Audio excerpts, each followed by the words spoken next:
Aqui, o comitê que eu organizei a decidir de juntar duas conferências muito grandes, qual é Green Aruba, que eu organizei aqui para 5 viagens. Ano passado, eu tinha hasta toque regional, eu vou combinar com CREF. E aqui nós lo combina Green Aruba com Europe Meets Americas. Europe Meets Americas é uma conferência que eu vou organizar para o primeiro viagem ano passado, em cooperação com o Ministério de Assuntos Econômicos de Holanda e também o Ministério de Assuntos Exteriores de Holanda, onde com a agência dá-nos acesso a um network para assim nós por receber companhia e outra agência que está interessada em usar Aruba como brug, Aruba como gateway para companhia e economia emergente de Latinoamérica. Europe Meets Americas também tem toque de sustentabilidade.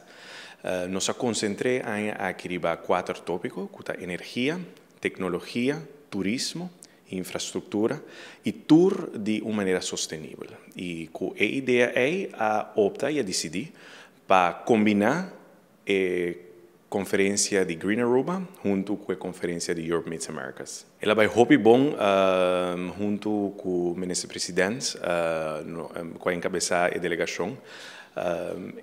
O que surpreende-nos é o interesse e entusiasmo muito grande que existe na companhia holandesa para usar Aruba como springplank, como gateway, em especial no terreno de energia e infraestrutura sustentável, e onde também não quer e a chance está muito grande quando não partners na região e também na Latinoamérica.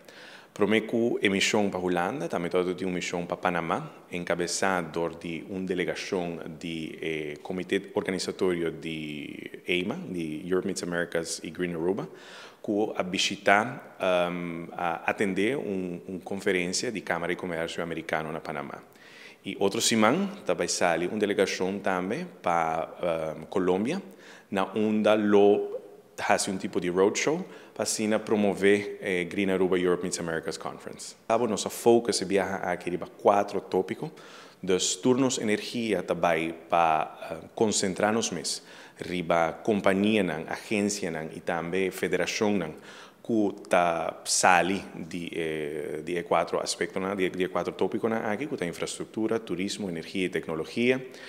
E para mais que possível para fazer matchmaking. E ponto que está como mencionar que aqui nós vamos focar hopi riba companhia local.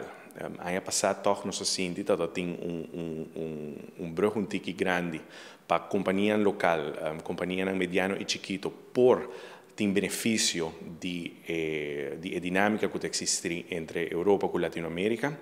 E luna que também aqui nós vamos organizar em conjunto com os stakeholders e os partners da conferência aqui, nós vamos organizar roadshows para diferentes setores de nossa economia aqui na Aruba.